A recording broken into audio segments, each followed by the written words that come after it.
Hey guys, आज हम class 8 geography का चैप्टर 1 करने जा रहे हैं, resources.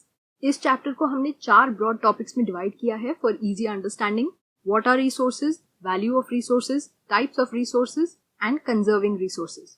We will start with the first part, what are resources. Resource is anything that can be used to satisfy a need. ऐसी कोई भी चीज जो हमारी किसी जरूरत को पूरा करता हो उसको हम कहते हैं रिसोर्स। अगर आप अपने आसपास देखेंगे तो आपको बहुत सारी चीजों में रिसोर्सेज दिखाई देंगे। मतलब anything and everything that is of value to you, जो आपकी लाइफ में वैल्यू ऐड करती है या आपकी किसी नीड को सेटिस्फाई करती है, उसको हम रिसोर्स कह सकते हैं। For example water, electricity, rickshaw, book, vegetables, ये सब रिसोर्सेज हैं। All of these satisfy some or the other need. तो जैसा कि आप देख सकते हैं, रिसोर्स की डेफिनेशन बहुत ही सिंपल है। Now we move on to value of resources. जैसा कि अभी हमने बात करी कि जब किसी भी चीज की यूटिलिटी होती है या वो हमारे लिए यूजेबल होता है, तब हम उसको रिसोर्स बोलते हैं। इसीलिए हम कह सकते हैं कि एक चीज तभी रिसोर्स बनती है जब उसकी कोई वैल्यू होती है। अगर वो आपके काम आएगी तो उसकी वैल्यू होगी, और अगर उसकी वैल्यू है तो वो एक रिसोर्स है जो आपकी हेल्प कर रही है, आपकी कोई नीड सेटिस्फाई कर रही है। So therefore we can say value is equal to worth.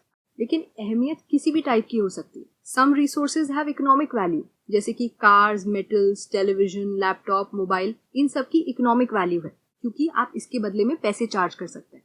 लेकिन there are other resources also which may not have an economic value, जैसे कि एक ब्यूटीफुल लैंडस्केप। हमें क्यों अच्छा लगता है कि हमारे घर के सामने कोई अच्छा सा पार्क हो जहां हम टहलने जा सके। उसकी कोई इकोनॉमिक वैल्यू नहीं है, लेकिन it is still a resource. तो जरूरी नहीं है कि हर रिसोर्स की एक इकोनॉमिक वैल्यू हो, बट कोई टाइप की वैल्यू होनी चाहिए। All resources are important because they satisfy some human need. तो अब नेक्स्ट क्वेश्चन आता है कि क्या ये वैल्यू कभी ऐसा हो सकता है कि बढ़ सकती है। So there are 2 factors which can affect the value of a resource, time and technology.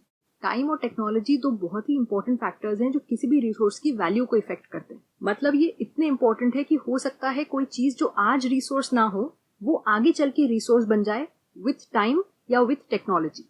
और ये भी हो सकता है कि कोई रिसोर्स आज इकोनॉमिकली वैल्यूएबल ना हो, आगे चल के वही रिसोर्स इकोनॉमिक वैल्यू भी बन सकता है विथ टाइम और विथ टेक्नोलॉजी। इस पॉइंट को समझ लेते हैं विथ एन एग्जाम्पल जो बुक में नहीं।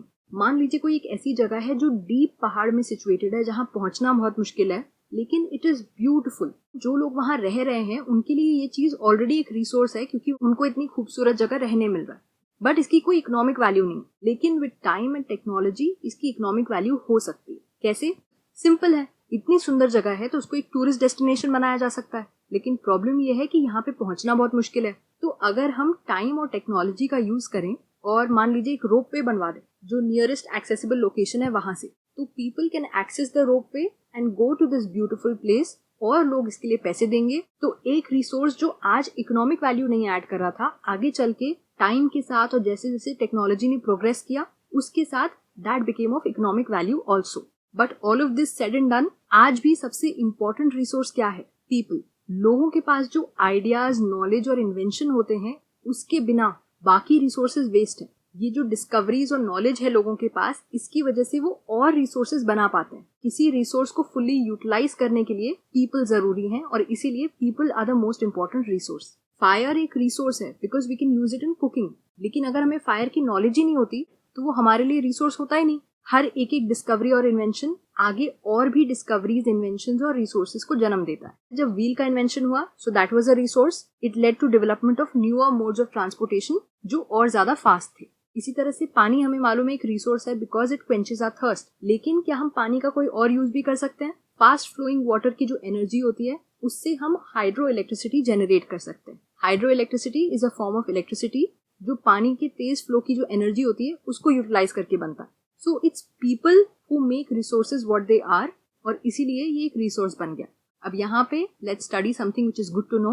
पेटेंट क्या होता है? Exclusive right over any idea or invention. जब कोई इन्वेंशन करता है तो उसको लोग जनरली पेटेंट करा लेते हैं। इसका मतलब कोई और उस आइडिया या प्रोडक्ट को चुरा नहीं सकता है, उसका क्रेडिट नहीं ले सकता। इसी से रिलेटेड एक फन फैक्ट हम अपने इंस्टाग्राम के पेज पे शेयर करेंगे। दूसरी गुड टू नो चीज है टेक्नोलॉजी। टेक्नोलॉजी का क्या मतलब है? The application of latest knowledge and skill in doing और मेकिंग थिंग्स। टाइम के साथ हमारा नॉलेज और स्किल प्रोग्रेस करता जाता है, और जो भी लेटेस्ट नॉलेज या स्किल होती है जब हम उसको यूटिलाइज करके कुछ नया करते हैं, so that is technology. Types of resources, ये पार्ट बहुत ही ज्यादा इंपॉर्टेंट है। and we have tried to simplify it as much as possible, जिससे आपको ये अच्छे से समझ में आ जाए. There are 3 types of resources: natural, man-made और human resources. Natural resources are further divided into renewable and non-renewable resources. तो ये बेसिक चार्ट है. अब हम यहाँ से प्रोग्रेस करेंगे और इंडिविजुअली इनको समझेंगे. सबसे पहले आते हैं नेचुरल रिसोर्सेज पे. ये क्या होते हैं? Resources that are drawn from nature and used without much modification. तो ऐसे कोई भी रिसोर्सेज जो हम नेचर से लेते हैं और उसको ऑलमोस्ट डायरेक्टली यूज करते हैं, उसमें ज्यादा कोई चेंजेस नहीं करते. For example air, water, soil, minerals, ये सब नेचुरल रिसोर्सेज हैं. Maximum natural resources can be use directly. हमें उसमें कोई मॉडिफिकेशन करने की जरूरत ही नहीं पड़ती है. लेकिन कुछ कुछ नेचुरल रिसोर्सेज को यूज करने से पहले हमें थोड़े बहुत टूल्स और टेक्नोलॉजी यूज करना पड़ता है. 2 तरह के नेचुरल रिसोर्सेज होते हैं, renewable and non renewable. Renewable resources वो होते हैं जो खुद ही जल्दी जल्दी रेप्लेनिश हो जाते हैं. For example water, soil, air, solar energy. Sun की जो एनर्जी है, सोलर एनर्जी, उसको लाने में हमें कोई मेहनत थोड़ी करनी पड़ती है, खुद ही अपने आप को रिन्यू करती रहती है. लेकिन इसमें भी एक बात समझने वाली है. रिन्यूएबल रिसोर्सेज में कुछ रिसोर्सेज तो ऐसे होते हैं जो अनलिमिटेड होते हैं, मतलब हमारी किसी भी एक्टिविटी से उस पर ज्यादा फर्क नहीं पड़ता, जैसे कि सोलर एनर्जी या विंड एनर्जी. लेकिन कुछ ऐसे रिसोर्सेज होते हैं जिनको अगर हम केयरलेसली यूज करें तो वो खत्म हो जाएंगे, उनकी क्वांटिटी कम होने लगेगी, जैसे वाटर, फॉरेस्ट या सॉइल. अब आपको लगेगा वाटर कैसे कम होगा? आप में से काफियों को मालूम होगा कि काफी सारी रिवर्स जो हैं वो अब ड्राई हो रही हैं या पोल्यूटेड हो रही हैं, तो हमारे लिए पानी नहीं बचेगा. काफी सारी प्लेसेस में ऑलरेडी वाटर की प्रॉब्लम स्टार्ट हो गई है. नॉन रिन्यूएबल रिसोर्सेज क्या होते हैं? ये वो रिसोर्सेज होते हैं जिनका लिमिटेड स्टॉक है, मतलब ये एक बार खत्म हो गए तो इनको बनने में फिर थाउजेंड्स ऑफ ईयर्स लगेंगे. अब क्योंकि थाउजेंड्स ऑफ ईयर्स एक बहुत ही लंबा टाइम है और ह्यूमंस उतना लंबा जीते नहीं है, उनकी लाइफ स्पैन उतनी लंबी होती नहीं है, इसीलिए इन रिसोर्सेज को हम नॉन रिन्यूएबल रिसोर्सेज कहते हैं, क्योंकि once they are finished they will take thousands of years to form again. For example coal, petroleum, natural gas, all of these are non renewable resources. Now let's learn something which is good to know. Stock of resources. The amount of resources which are available for use. इसका मतलब resources की कितनी quantity available है जो हम use कर सकते हैं. तो अब नेक्स्ट क्वेश्चन आता है कि कैसे मालूम पड़ता है कि ये रिसोर्सेज कहाँ अवेलेबल है और कहाँ नहीं है. ये बहुत सारे फिजिकल फैक्टर्स पे डिपेंड करता है, जैसे कि टेरेन, क्लाइमेट, ऑल्टीट्यूड एक्सेट्रा. यहाँ पे आपको एक एग्जाम्पल देती हूँ. विंड एनर्जी हर जगह यूजेबल नहीं होती है. देयर आर स्पेसिफिक प्लेसेस जहाँ पे विंड की स्पीड इतनी ज्यादा होती है कि हम उसकी एनर्जी को एक्सट्रैक्ट कर सकते हैं. दैट इज वाई किसी भी जगह के physical factors are important to determine कि वहाँ पे कौन से रिसोर्सेज होंगे. तो इसीलिए हम कह सकते हैं कि रिसोर्सेज का जो भी डिस्ट्रीब्यूशन है अर्थ पे, दैट इज अनइक्वल, क्योंकि ये फिजिकल फैक्टर्स पूरे अर्थ पे अलग अलग है. दे differ all over the world. Next हम आते हैं मैन मेड रिसोर्सेज पे.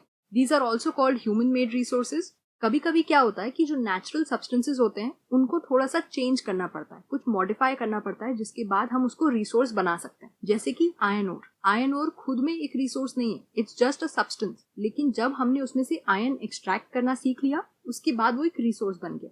तो हम कह सकते हैं कि people use natural resources to make man made resources. Natural resources से हम चीजें बनाते हैं, जैसे कि buildings, cars, bridges, roads, machinery, और इन चीजों को हम कहते हैं ह्यूमन मेड रिसोर्सेज.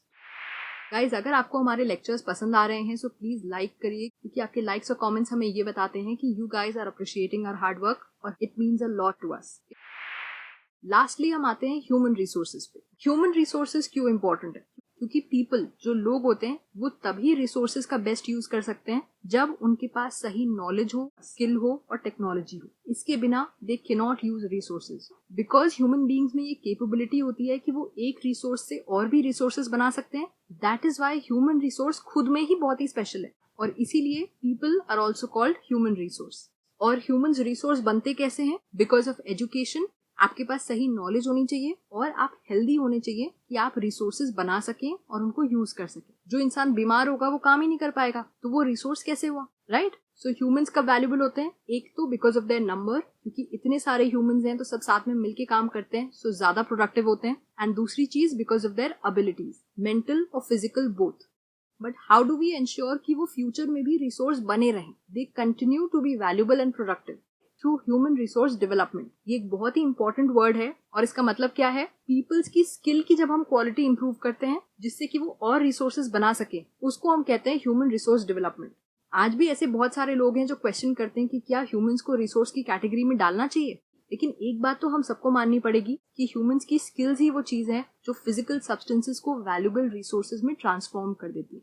तो ये हमने पढ़ लिए सारे types of resources. Now we move on to the last part, conserving resources. तो फिर से something good to know, sustainable development. ये वर्ड आजकल बहुत यूज होता है और अगर आप किसी कॉम्पिटिटिव एग्जाम के लिए प्रिपेयर कर रहे हैं तो उसकी ग्रुप डिस्कशंस में या ऐसी राइटिंग में ये वर्ड काफी पूछा जाता है।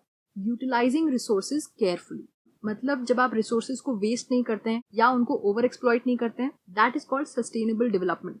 This way resources will be able to meet the requirements जो हमें अभी हैं, वो फ्यूचर जनरेशंस के लिए भी अवेलेबल रहेंगी। So that is why resource conservation is very important, क्योंकि काफी सारे रिन्यूएबल रिसोर्सेज ऐसे हैं जो शॉर्ट सप्लाई में हो जाएंगे और नॉन रिन्यूएबल की तो बात ही छोड़ दीजिए, वो तो फिनिश ही हो जाएंगे। So what can we do to prevent this? बहुत ही सिंपल आंसर है, कंजर्व रिसोर्सेज। 2 वर्ड का आंसर है, लेकिन इसका मतलब क्या है?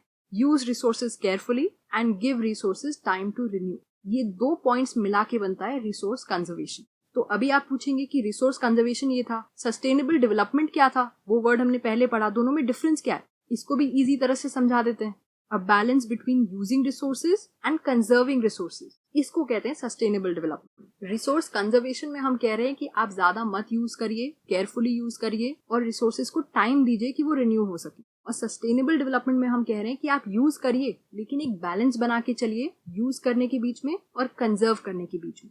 So conserving resources is actually a part of sustainable development. So obviously that leads us to the next question. How can we conserve resources? बहुत सारे तरीके होते हैं and every person can contribute. 3 R's, consumption को reduce करना, चीजों को recycle करना और चीजों को reuse करना.